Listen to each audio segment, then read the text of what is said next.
Um dos mais notáveis intelectuais baianos, considerado no meio acadêmico como um dos fundadores da antropologia brasileira, o nosso biografado Decisvírio faleceu em Salvador no dia 14 de fevereiro de 1923, aos 71 anos, vítima da malária, mas sem antes nos deixar um precioso legado de pesquisas científicas na área das ciências humanas. Estou me referindo a Manuel Raimundo Querino, colecionador, observador, crítico, etnólogo, historiador e militante das causas populares que envolviam especialmente interesses das populações trabalhadoras escravizadas, libertas e livres. Reuniu, ao longo da vida, um acervo diversificado, transformando a sua residência em um verdadeiro museu aberto a visitações. Acompanhe comigo a riquíssima história de vida de Manuel Querino, o precursor da ciência antropológica no Brasil.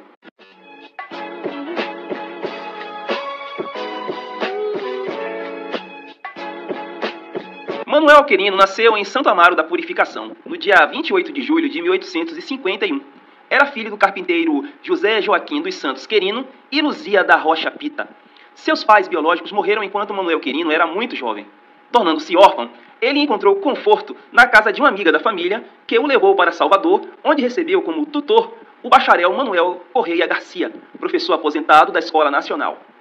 Essa tutela de Manuel Garcia garantiu uma boa formação para o ainda garoto Manuel Querino, que aprendeu a ler com um bacharel.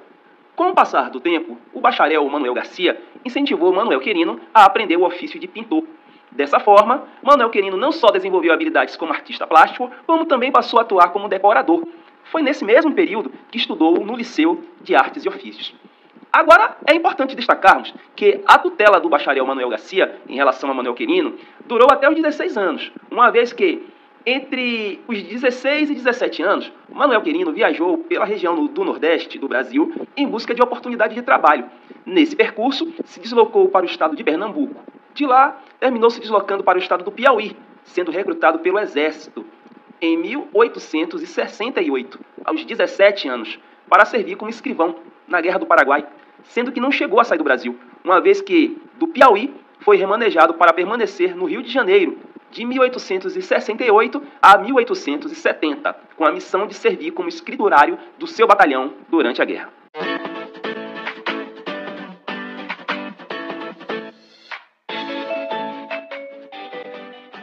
Pessoal, como Manuel Querino percebeu ao longo do tempo que tinha uma forte inclinação para o desenho geométrico, terminou se matriculando na Escola de Belas Artes, obtendo o diploma de desenhista em 1882, aos 31 anos, sendo, em seguida, aprovado para o curso de arquitetura, no qual se destacou recebendo medalhas e distinções. Querino é tido como cofundador da história da arte baiana, juntamente com artistas como Marieta Alves, Carlos Ott e Germán Bazin. Preocupado com o descuido que a nossa nação tinha em relação ao nosso patrimônio social, histórico e cultural, e receando que tanto as obras quanto a própria biografia de artistas baianos do passado fossem apagadas para sempre, sem deixar nenhum vestígio de existência, Manuel Querino não só preservou, como também propagou as artes dos artistas baianos do século XVIII e XIX. Ciente da necessidade de preservar e valorizar a história, em 1906 publicou um artigo sob o título Artistas Baianos. Em um dos seus escritos, faz a seguinte observação: resolvi traçar o ligeiro esboço que se segue no intuito de tornar conhecido, se bem que resumidamente, o merecimento incontestável de alguns artistas que floresceram nos séculos XVIII e XIX, a par de poetas, escritores e jornalistas que enaltecem as glórias desta terra, pois a Bahia possui muita preciosidade na poeira do esquecimento.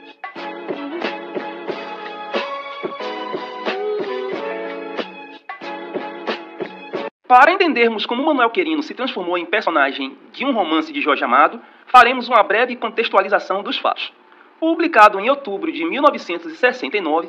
Tenda dos Milagres foi escrito por Jorge Amado entre março e julho do mesmo ano. Livro predileto do autor, ele retoma temas que já se anunciavam em outras obras, especialmente em Jubiabá, romance protagonizado por Antônio Balduino, líder negro de origem pobre, assim como Pedro Arcanjo, personagem principal de Tenda dos Milagres. A trajetória do intelectual negro Pedro Arcanjo personifica a formação étnica e cultural brasileira e se confunde com a luta do povo baiano para preservar suas tradições populares. O personagem Pedro Arcanjo, tal qual Manuel Querino, defende a miscigenação, o combate ao racismo e valoriza o caráter mestiço de sua cultura.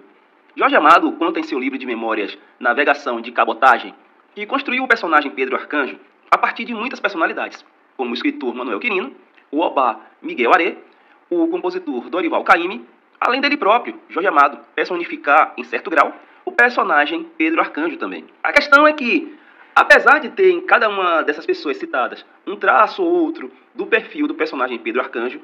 é inegável que em Manuel Quirino que se reside as maiores referências naquilo que se refere ao plano intelectual, de viés progressista, em favor do combate ao racismo e da elevação do riquíssimo patrimônio cultural afrodescendente. Ou seja, quem conhece a biografia de Manuel Quirino sabe exatamente que o escritor Jorge Amado fez uma justa homenagem a esse intelectual baiano que ainda não é devidamente conhecido pela população brasileira.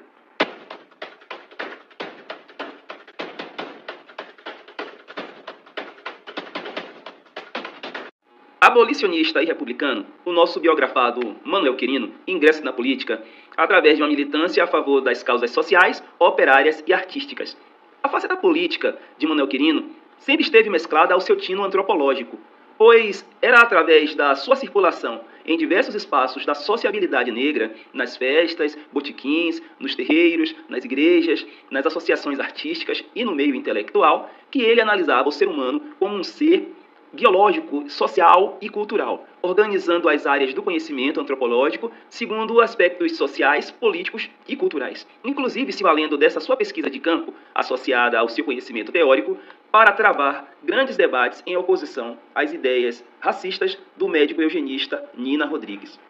Sobre o médico eugenista Raimundo Nina Rodrigues, é preciso abrir um parêntese, pessoal, nesse vídeo, pois precisamos situar vocês sobre o fato de que Nina Rodrigues estava completamente envolvido com teorias sociológicas totalmente equivocadas, sem embasamento científico irrefutável, que via o negro como uma raça inferior e pelo fato dos afrodescendentes, no século XIX, no Brasil, se apresentarem em um contingente populacional numeroso, Nina Rodrigues pregava a enganosa crença de que o Brasil não iria se desenvolver. Nina Rodrigues acreditava que a nação acabaria sendo governada por negros e mestiços, o que ele considerava como algo ruim, e que a solução seria um controle social por meio daquilo que ele pregava como higienização social, argumentando que era uma ação necessária para se frear a mestiçagem. Manuel Quirino, um intelectual negro de formação progressista, estava atento e mantendo uma linha de produção científica combativa sobre as enormes influências das teorias do darwinismo social e da eugenia, teorias que serviam de base para as ações de Nina Rodrigues e que o faziam acreditar que a suposta melhoria genética era determinante para a qualidade racial, tanto no aspecto físico quanto no aspecto mental. A questão é que, na virada do século XIX para o início do século XX, inúmeros teóricos de áreas diversificadas das ciências não só acreditavam nessas teorias, como também influenciavam as políticas de Estado para que medidas discriminatórias fossem adotadas para se reduzir o contingente afrodescendente no Brasil. Essa contextualização histórica, gente, que acabamos de fazer, tem o propósito de melhor situar a própria linha de trabalho antropológico feito ao longo da vida por Manuel Quirino, que se posicionou como um guardião de todo o acervo que tinha ao seu dispor das diversas e complexas contribuições africanas e afrodescendentes para o engrandecimento social, cultural e político da nação brasileira naquele momento.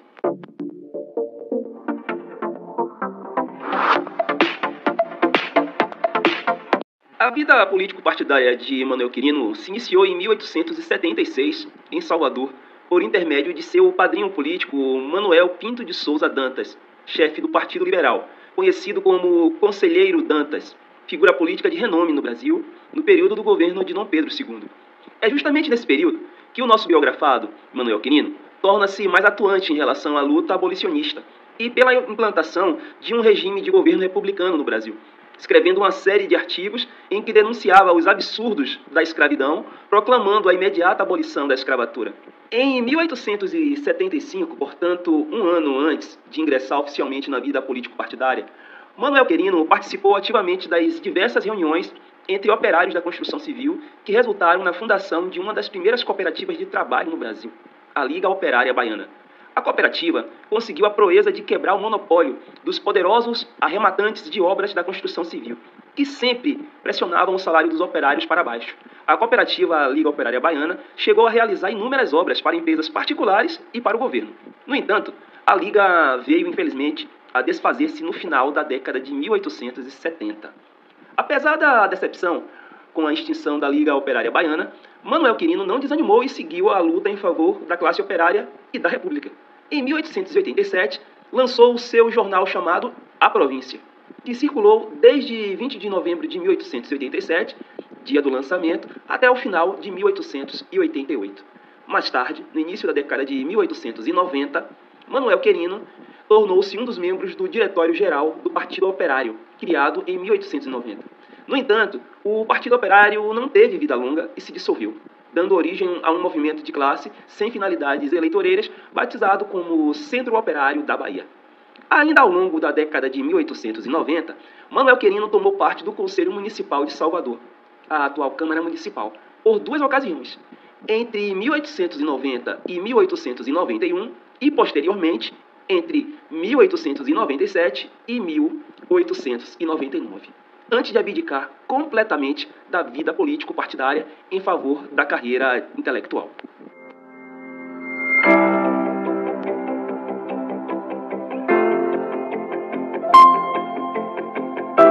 Com o abandono da política, Manuel Quirino voltou seus olhos inteiramente para a pesquisa das manifestações populares e da cultura afro-brasileira, tendo escrito inúmeros livros sobre o tema, com ênfase na história da Bahia, em artes e costumes. Foi seguramente o primeiro intelectual a reconhecer e divulgar a contribuição das culturas africanas à cultura brasileira.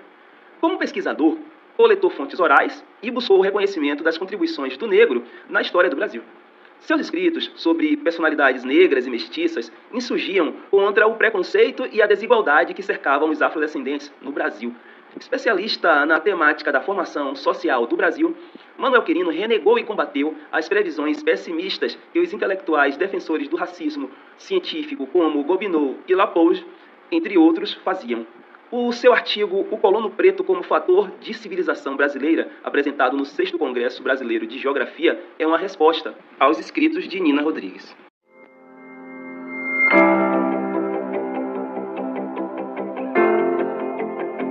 Como já sabemos, Manuel Quirino, além de pintor e decorador, através da Escola de Belas Artes, também obteve o diploma de desenhista e, em sequência, do curso de arquitetura, se destacando a ponto de receber diversas medalhas referentes ao seu desempenho. Somando-se a tudo isso, ainda se destaca o fato de que, desde a década de 1870, Quirino foi professor de desenho geométrico por cerca de 40 anos e funcionário na Secretaria de Agricultura, Viação, Indústria e Obras Públicas entre 1893 e 1916, além de ter atuado como militante negro e operário entre 1870 e 1900. Destaco mais uma vez todos esses fatos apenas para que fique mais fácil perceber o quanto a vida de Manuel Quirino estava umbilicalmente ligada de forma diferenciada, especializada à vida urbana da Bahia. Fato descrito em detalhes em seu livro A Bahia de Outrora, publicado em 1916. Ano em que se finaliza a reforma urbana do governador da Bahia na época, José Joaquim Seabra, conhecido como JJ Seabra. Essa reforma urbana, esse plano piloto do urbanismo da cidade de Salvador,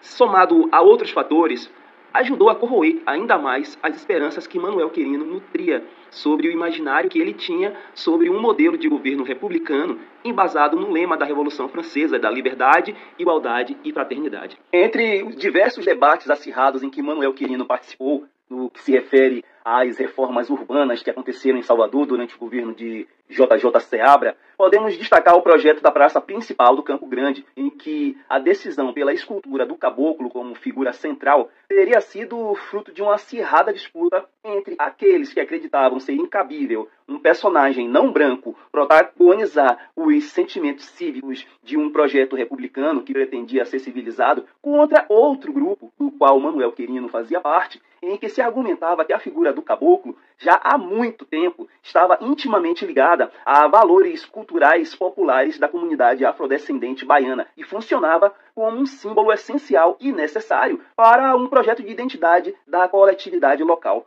Um outro debate a ser citado, gente, foi o da definição sobre o projeto sobre a implantação de soluções urbanas entendidas como modernizantes para a capital baiana. Os valores de insalubridade, fluidez, beleza eram o grande mote para se efetuar mudanças que dessem um ar moderno para a cidade de Salvador, a qualquer custo. Fato que desagradou muito Manuel Quirino, uma vez que era defendida a destruição de imóveis de qualquer uso para a implantação de redes de esgoto, o alargamento de vias ou a mera implementação de códigos visuais de arquitetura e de urbanismo que se popularizavam na França. A partir desses fundamentos, foram demolidos edifícios públicos, comerciais e residenciais. Dos últimos, dos residenciais, é significativo que foram atingidos majoritariamente moradias de vizinhanças de ocupação popular e negra, que viviam encurtiçados nos casarões abandonados e que, no período colonial, esses imóveis eram ocupados pela elite da cidade de Salvador.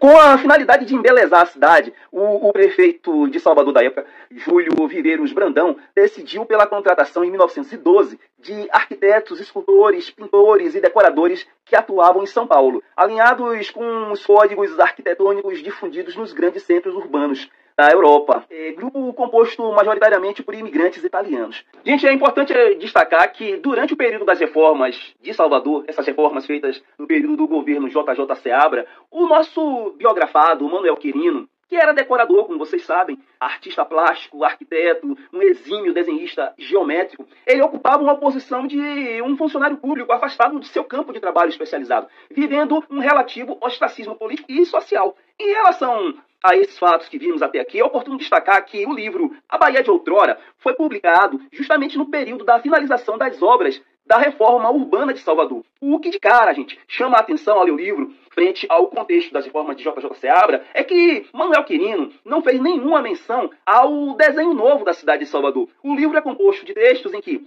parte desses textos é bem anterior ao período da reforma. Uma outra parte dos textos é de conteúdo inédito, atualizado sobre a peculiaridade da vida soteropolitana. Há também relatos de memória cultural dos diversos grupos sociais da capital baiana. Mas, pessoal, o que se percebe claramente em relação ao livro, em relação ao período de seu lançamento, assim como em relação ao seu silêncio sobre a reforma urbana, nessa obra publicada por Manuel Quirino, comparando-se ao fato de que, principalmente no início da implantação desse plano piloto da cidade, o Manuel Quirino militou, debateu sobre a necessidade de preservação das marcas históricas e culturais da Bahia, só nos atesta o fato de que o nosso biografado, ele amargou uma certa desilusão em relação ao projeto republicano que ele ajudou a construir. Porém, tendo a esperança de que esse modelo de governabilidade republicana, pós-colonial, reequilibrasse a balança étnico-sociocultural, em que houvesse um projeto de reparação em relação às classes desfavorecidas por parte do poder executivo. Porém, o que ele percebia é que nesse novo modelo de governabilidade, nesse novo projeto, o que ele percebia é que as estruturas governamentais se organizavam no intuito de apagar qualquer marca de contribuição do passado. É como se qualquer contribuição, gente, no plano sócio-histórico-cultural do período do Brasil Império, devesse ser esquecido para sempre. Um outro exemplo a ser citado sobre a reforma de Salvador, que desagradou muito o Manuel Quirino, se deve ao fato de que durante as reformas de JJ Seabra foram demolidas diversas igrejas do período colonial, especialmente nas obras da reconstrução da Avenida 7 de Setembro. Juntamente a esses objetos que atuavam como importantes marcos visuais da paisagem urbana de Salvador, foram redefinidas as práticas de festividades da cidade, sempre com o intuito de apagar gradativamente tudo que se relacione às manifestações e contribuições culturais de caráter mais popular, onde a população mais pobre e afrodescendente seja protagonista. Desse modo, não somente a festa da independência da Bahia, ou o desfile do 2 de julho, como é chamado pelos soteropolitanos, perdeu espaço para a data comemorativa do 7 de setembro, assim como diversas manifestações festivas descritas por Manuel Quirino, sejam religiosas ou cívicas, associadas ao período colonial, em que o protagonismo dessas manifestações não é o das classes sociais mais altas, e sim da massa, do povo, foram relegadas ao esquecimento, deixando de existir ao longo do tempo. Manuel Quirino, gente, associa uma perda de sentido, de comunidade e de pertencimento com o fim dessas festividades, que tinham como palco a cidade, pois, para o nosso biografado, ao final das contas, reformas urbanas, como as que aconteceram em Salvador, produziram novas, opacas e superficiais relações urbanas.